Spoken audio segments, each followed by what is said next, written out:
welcome to the Catholic Economics Podcast. I'm your host, Levi Russell, and today is September 5th, 2020. So today is the third episode of my Our Economy This Week show, and I want to warn you that there's not a ton of good news here, so I'm gonna save the good news for the end. So hopefully when you turn the podcast off, hopefully you're feeling happier than when you started. So the first thing, and I'm going to put links to all of these articles in the show notes.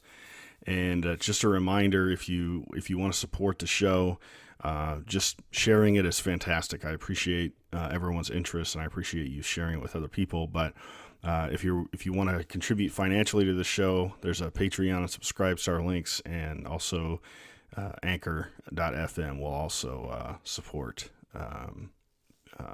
donations to the show. So the first article I have is kind of following up on something I talked about last week with regard to the Federal Reserve changing its monetary policy strategy with regard to inflation. And so what they've done is they've moved to an average inflation targeting framework. And this is a change in some sense. I mean, there seems to be a lot of disagreement on whether or not this is really a big change or not. Up until this point, for a very long time, the Fed has had a 2% inflation target. And the idea there is that the Federal Reserve's policies with respect to open market operations and stuff like that was intended to produce 2% increase in consumer prices every year. And so in evaluating the Fed's ability to hit that target, in other words, they don't want to be too low and they don't want to be too high for a million different reasons. But they have not consistently been at or above 2% for quite a while. In fact, they've been running under that. And so Chairman Powell announced this change to this average target. So they're going to kind of look at and they're looking at an average. They want to average inflation 2% over time. So the idea would be that looking back, they've been below 2, so they're going to tolerate something above 2 to bring about that average. And the issues that this article addresses are some inaccuracies and biases in the different price indices that the Federal Reserve uses, and really anyone in the government uses, to understand what prices are actually doing. And so the concern by some is that, and specifically they quote Paul Volcker, who's a previous Fed chairman from, I believe, the early 80s. He was the guy who really pushed rates way up back in the 80s. So his concern is that they're going to start tolerating a little bit more inflation than they really should. And what will happen is we'll end up getting kind of a bunch of market bubbles and a bunch of risk-taking behavior and stuff like this in markets that otherwise would not have happened. So that's another, maybe a little more mild take than the one I gave you last week on this policy, but it's still critical of their move. So then if we look to this next piece I found in the New York Times by Justin Wolfers, and if that name rings a bell, Justin Wolfers was a very high-ranking official in the Obama on the Obama economic team. I can't remember exactly what he did, but he was very, very important several years ago in that whole policy world, and still is. And he has this interesting piece in the New York Times related to this Fed thing, and he's talking about the fact that, even though our measures of inflation aren't showing a lot of inflation over time, the affliction and the associated lockdowns has really caused concern for the problems that we have in trying to measure consumer prices. And so he gives several reasons here. He says people are buying more of the goods whose prices are rising the fastest. Okay, and so the idea is that the CPI has this basket of goods. The Consumer Price Index has this basket of goods, and it says, okay, people are going to buy these things, and we're just going to track the price of those things over time. And so the problem is that because this is a fixed basket, right? And just for example, it's like we could build a basket and say, well, I'm going to buy, a pound of beef, and I'm going to buy 2 loaves of bread every 2 weeks. Let's just say, I don't know. That's probably not the right amounts, but I don't do a lot of grocery shopping myself. So if that is that's how I'm going to measure. So the total price of that basket is how I'm going to measure changes in prices over time, right?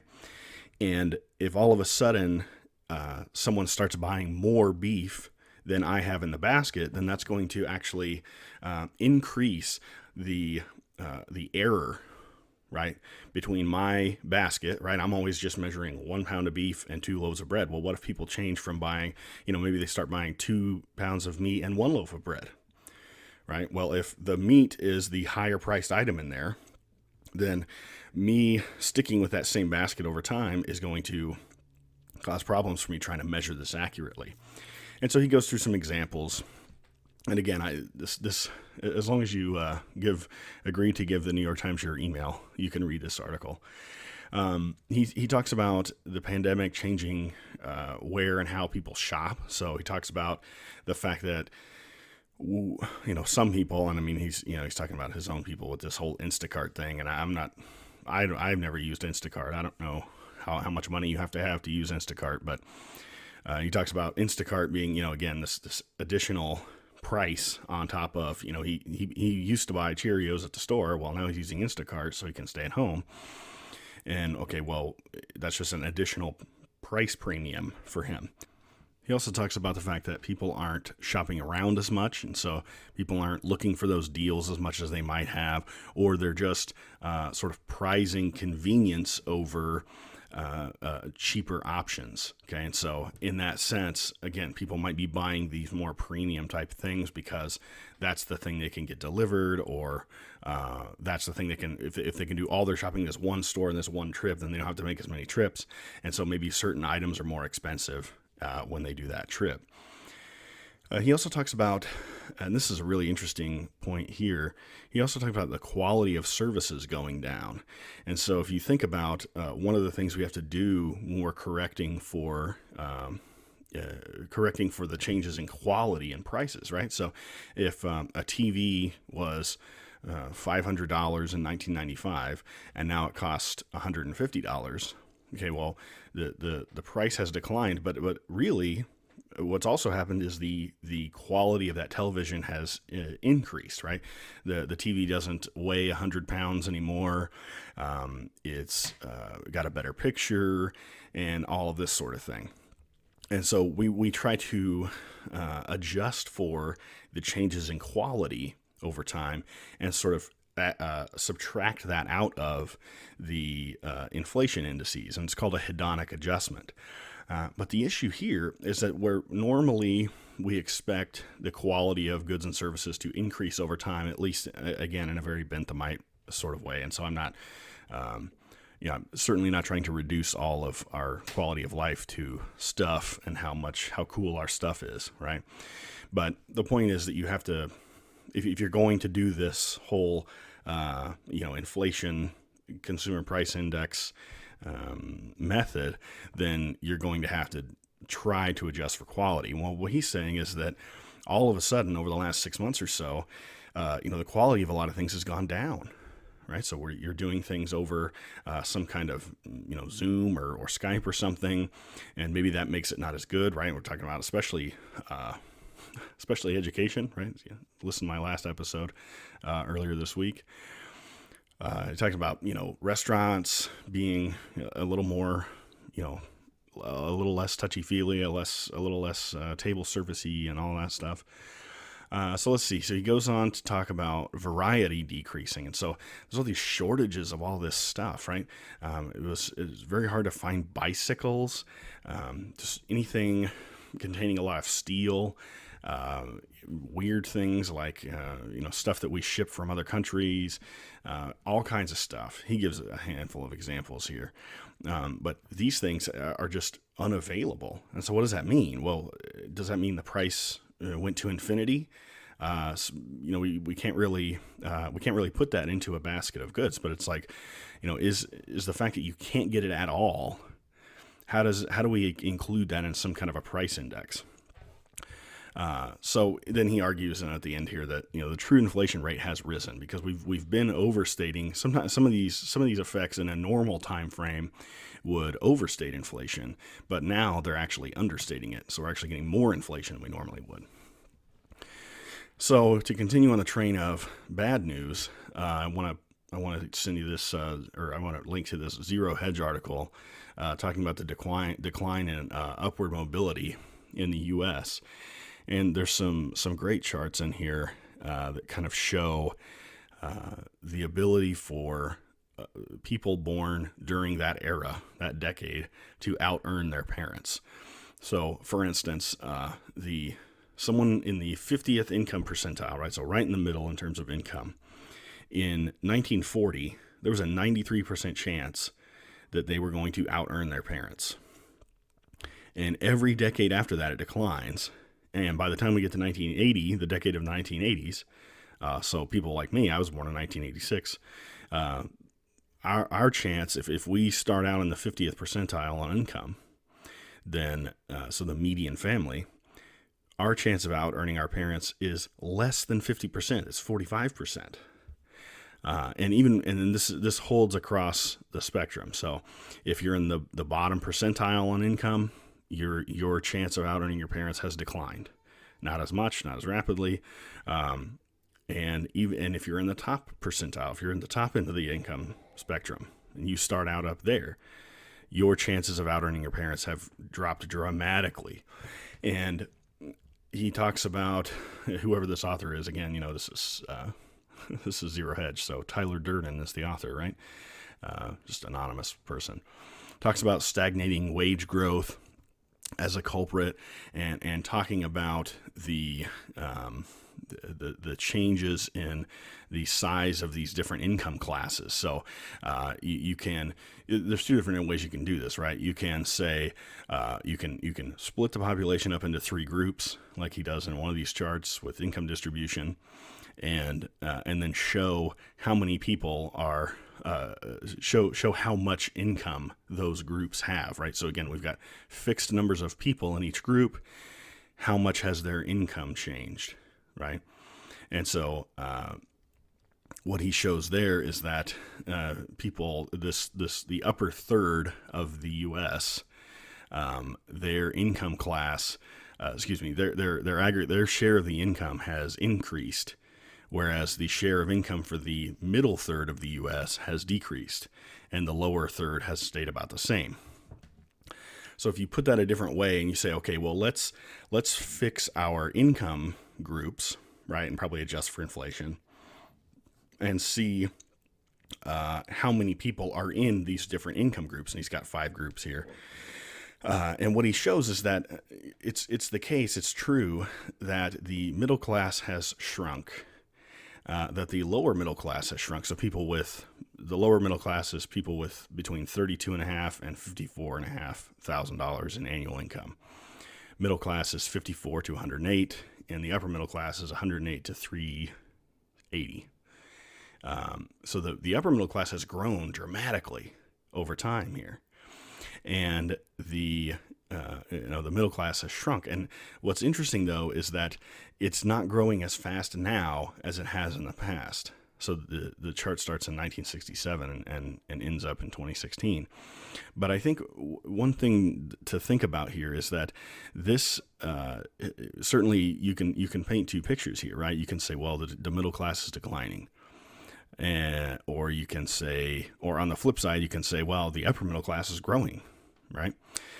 But I think one of the ways to interpret this is that when your system is built on the idea that you can just keep growing these higher income groups, like the upper middle class, and when that growth starts to slow down and you start to see kind of cracks in the way things are working.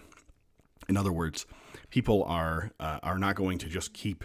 The data shows here that we're not going to just be able to keep out earning our parents like folks in the past have. There's something going on that's making that harder to do now.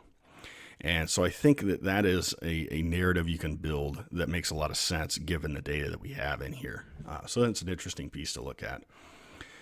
Let's see. The next one talks about the kind of the inability of the stimulus to really fix the problems that we have. And so I think this is an interesting discussion here, and it's another zero hedge piece, so it's a little bit long and goes off on some tangents, but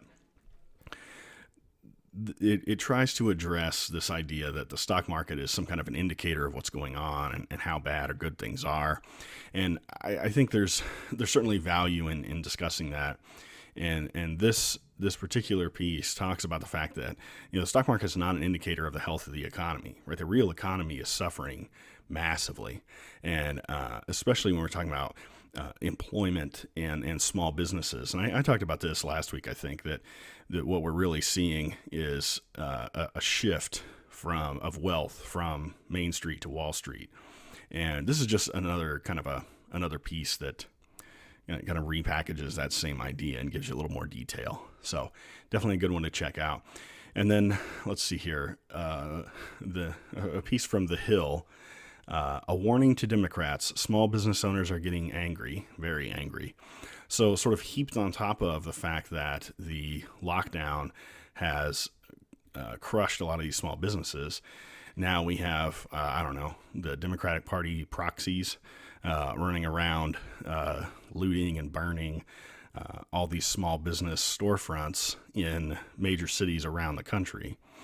And even in smaller cities now, Kenosha, we saw something in Rochester, New York last night. Just absolutely crazy. And people are just begging, just begging people to not burn their businesses to the ground because it's all they have. And so I think this is interesting, this Hill piece, which, the Hill tends to be, kind of try to hit the middle, I guess, on bias. But it's the problem here is I think that most people understand that the riots were encouraged for the last several months by the Democrats, and so the reality is that they're going to catch the blame, at least for now. I mean, who knows? But at least for now, they're going to catch the blame for all of this stuff and from a political angle. And so, anyway, an interesting piece to read. And, that brings me to wanting to talk about, small business is an important issue, and specifically supporting Catholic businesses. And so I want to make you aware of a great business run by a young Catholic couple. Colette's Carvings makes beautiful wooden plaques for your home. I bought one of the first ones they made for my son's room.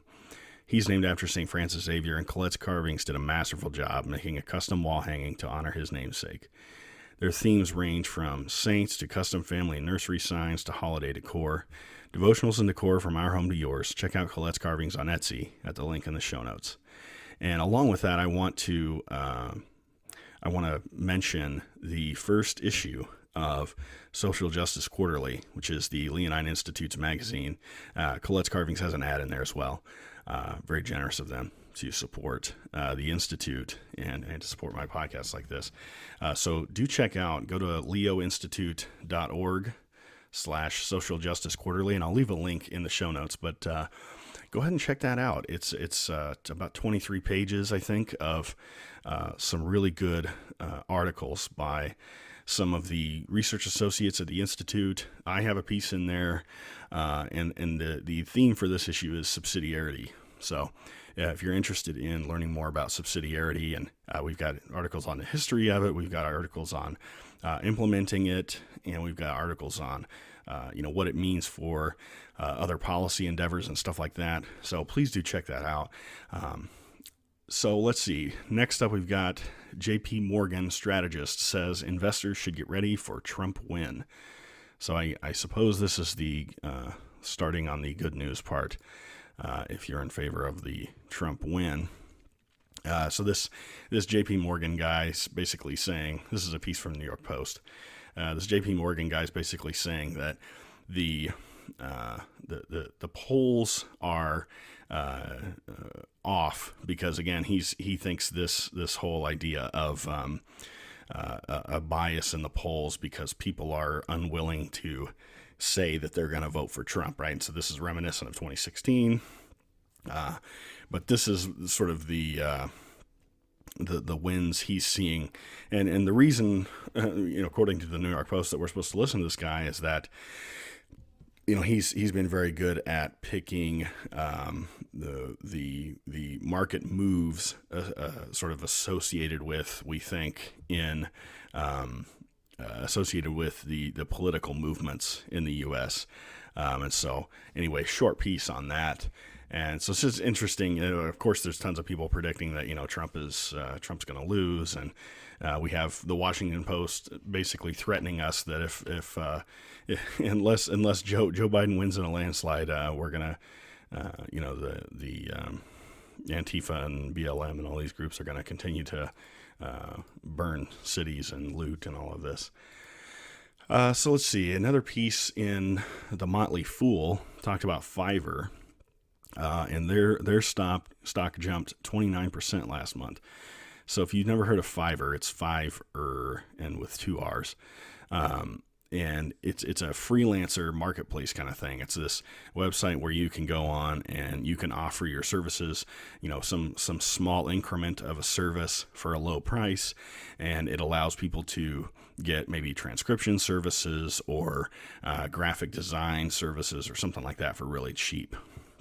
And I think their stock is jumping because they've got so many people on this website trying to kind of eke out some sort of living or trying to supplement lost income.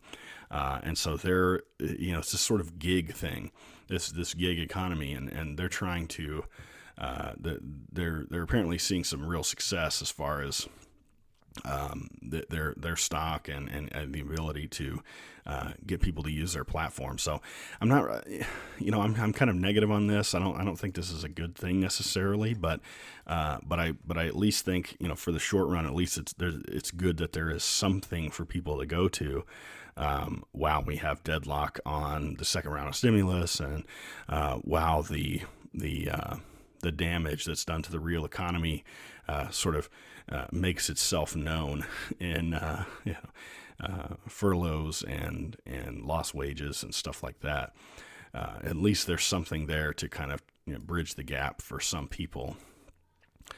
So last, I want to hit the stock market news, and the big thing this week was that the Nasdaq just absolutely got beaten up.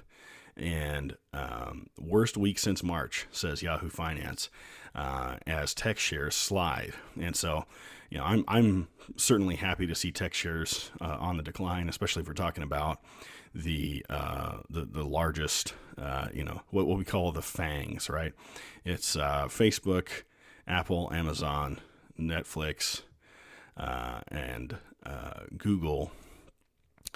Are these stocks, how are they doing, right? So we were talking about this big sell-off and in these tech stocks. But the funny thing is, of course, that some of them did lose. But I have another piece here from Morningstar that basically shows that these companies are still massively overvalued relative to their fair value estimate. And so we're still seeing a bubble in a lot of these tech stocks according to these fair value estimates. And of course, it could be the case that if everybody's just going to stay in their houses for the rest of their lives and watch Netflix and all of that, then perhaps these seeming bubble valuations that we're actually observing in the markets are more realistic than the so-called fair value estimates. But I think what's hopefully the case here is that we're starting to see sort of some cracks in the armor of the FAANG stocks, and of course the political influence that these companies wield is just unconscionable. And so finally, the the real good news for all of this episode is that Attorney General William P. Barr has set a deadline to file antitrust charges against Google. And of course, this is a New York Times piece, and so just constant signaling against the Attorney General himself, and constant repetition of the idea that a bunch of the lawyers on this team are saying, oh, we need more time. But then when they finally get around to actually saying what Barr says about it, he's like, look, they're slow. They've been screwing around. This stuff needs to get done. So here's your deadline. And then, of course, New York Times, oh, this is arbitrary. But, of course, all deadlines are, right? I mean, that's just that's the nature of things. We set deadlines because that's when our wisdom dictates that we need to get things done. And I think, personally, I think Barr is a very wise man. And, of course, as we learned 20 years ago with Microsoft, sort of the process is the punishment. So the legal process, in terms of filing these charges and dragging Google through the courts and stuff like this, that is the punishment. We're not going to see, I am predicting, we're not going to see some kind of massive breakup, although that would be great. But there will be damage done to Google's monopoly. I'm confident in this process.